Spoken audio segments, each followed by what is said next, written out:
그림 독학 딱 요렇게만 하세요. 딴 거 다 필요 없습니다. 여러분, 근데 지금 퇴근하고 와가지고 밥 먹고 넷플 키우고 하루가 그냥 삭제돼 버린 적 없으신가요? 근데 밥 먹고 침대에 딱 누웠는데 바로 그냥 딥슬립 해버리고, 뭔지 아시죠? 우리는 우리 자신을 그렇게 방치를 해두면 안 된다는 거예요. 왜냐? 자, 뇌는 가소성이라는 특성을 가지고 있습니다. 뇌의 가소성. 오랜 시간 그림을 그리지 않으면 뇌의 활동 영역이 그만큼 줄어든대요. 그러면 이제 도파민 분비가 줄어들고 이제 동기부여가 되지 않으면서 즐거움이 감소한다는 거예요. 이로 인해서 그림을 다시 그리는 것이 더 어렵게 느껴질 수 있다는 거죠. 이렇게 되면 아무리 좋은 기기를 사놔도, 몇백만 원짜리 모니터를 사놔도, 와쿰 신티크를 사놔도 금방 포기하게 된다는 겁니다. 이 얼마나 돈 아까운 일입니까? 그죠? 그래서 여러분들이 포기하지 않고 그림에 재미를 붙이려면은 최대한 빨리 엉덩이를 의자에 갖다 놔야 된다는 거죠. 그리고 나서 그림 그리기를 시도해 주시면 된다는 겁니다. 저도 예전에 혼자 취미로 탁구랑 배드민턴 뭐 이런 거 배우러 간 적이 있었는데요. 그때 이런 생각이 딱 들더라고요. 아, 내가 근데 취미로 하는 건데 어때? 좀 쉬지 뭐 하는 순간 점점 망해가더라는 거예요. 제가. 안녕하세요, 카피바라입니다. 많은 사람들이 애니메이션을 시작할 때 가장 먼저 부딪히는 벽이 있습니다. 어떻게 자연스럽게 움직이지? 어떻게 시작해야 되지? 라고 하는 막막함이죠. 이런 고민을 가진 분들에게 저는 꼭 소개하고 싶은 방법이 하나 있는데요. 그것이 바로 로토스코핑, 즉 그림을 대고 따라 그리는 겁니다. 로토스코핑은 단순해 보이지만 애니메이션 실력 향상에 아주 중요한 첫걸음이 될 수 있습니다.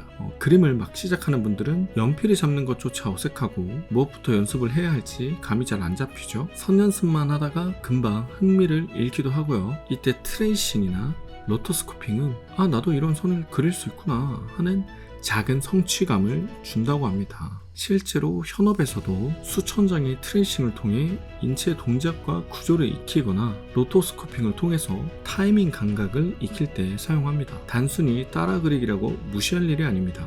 하지만 많은 사람들이 트레이싱이나 로토스코핑에 대해 부정적인 인식을 가지고 있는 것도 사실이거든요. 남의 그림 그냥 베끼는 거 나쁜 거 아닌가요? 라는 질문도 자주 나오죠. 물론 남의 그림을 그대로 따라 그려놓고 자신이 그린 것처럼 SNS에 올리거나 상업적으로 이용하는 것은 저작권 침해죠. 그러나 연습 목적의 따라 그리기는 다릅니다. 르네상스 시대의 거장들 요하네스 페르메이르, 에드가 드가도 카메라 obscura라는 기계를 이용해서 실제로 사진을 찍고 그거를 바탕으로 그림을 그린 습작이 남아있거든요. 그걸 우리는 트레이싱이라고 하죠. 그리고 우리가 흔히 알고 있는 월트 디즈니 스튜디오에서도 백설공주와 일곱난장이나 신데렐라, 피노키오 등등 많은 작품들에서 배우들의 연기를 촬영 후에 이를 로토스코핑하여 캐릭터 애니메이션으로 제작한 사례들이 많죠. 명화가 명화인 이유는 그들의 기술과 창의성이지 트레이싱의 여부가 아니라는 겁니다. 결국 중요한 건 어떻게 활용하느냐에 달려있죠. 따라 그리는 걸 잘하는데도 요령이 있습니다. 단순히 베끼듯이 따라 그리는 것이 아니라 내가 지금 이 손을 왜 긋고 있는가를 계속 생각하는 것이 중요합니다. 예를 들어 몸의 곡선을 익히기 위한 포즈 트레이싱이라든지 손의 포즈를 익히기 위한 핸드 포즈 연습이라든지 목적을 분명히 하며 따라 그리는 거예요. 레이어를 얹어서 그리는 중간중간 원본과 비교해가며 그 느낌이 잘 반영됐는지도 확인해 보세요. 그래야 무지성으로 베끼기가 아니라 의식 있는 학습이 됩니다. 물론 이 방법에도 단점은 있습니다. 너무 익숙해지면 내 손으로 그리는 창작이 어려워질 수가 있죠. 따라 그리기는 틀림이 없기 때문에 수정하면서 실력이 느는 과정을 경험하기가 힘듭니다. 어느 순간엔 따라 그리기만 반복하다가 발전이 멈추는 지점도 오기 때문에 이거를 극복하려면 트레이싱이나 로토스코핑을 먼저 하시고 그 다음에 모자, 그 다음에 창작이라는 흐름을 따라가야 합니다. 예를 들어 처음에는 단순히 따라 그리지만 그 다음에는 같은 동작에 다른 캐릭터를 넣어보는 거죠. 나중에는 상상해서 프레임도 수정해보고 나만의 창작까지 나아가는 방식입니다. 그렇다면 따라 그리기는 언제까지 해야 될까요? 딱히 정해진 건 없는데요. 하지만 이런 느낌이 들 때 멈추면 돼요. 예를 들어서 더 이상 따라 그리기가 재미가 없어요. 반복적이라고 생각이 될 때, 혹은 내가 따라한 그림을 내 그림이라고 올리고 싶을 정도로 자신감이 생겼을 때, 그리고 내 상상력을 어느 정도로 구현해낼 수 있을 때가 바로 그 시기입니다. 따라 그리기는 마치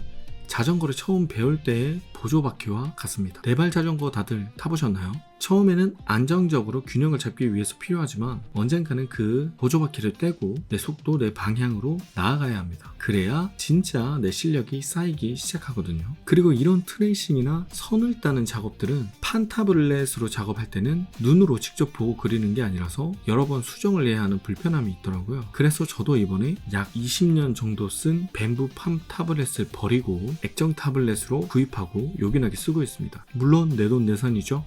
컴 신테크를 맨 처음엔 사려고 했었는데 아시는 분은 아시겠지만 가격대가 너무 비싸기도 하고요. 그리고 제가 4K 정도의 디테일한 해상도가 필요한 건 아니라 가지고 그 정도의 가격의 비싼 액정 타블렛보다는 가성비 좋은 휴이온으로 저는 구매를 했습니다. 휴이온 캔버스 22 플러스로 구매를 하고 사용하고 있습니다. 근데 괜찮은 것 같아요.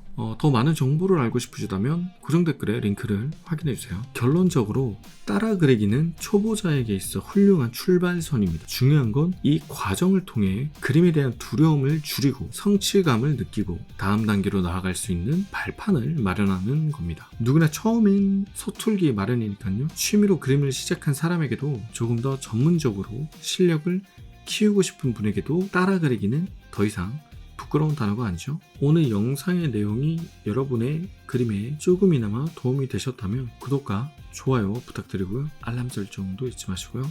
감사합니다.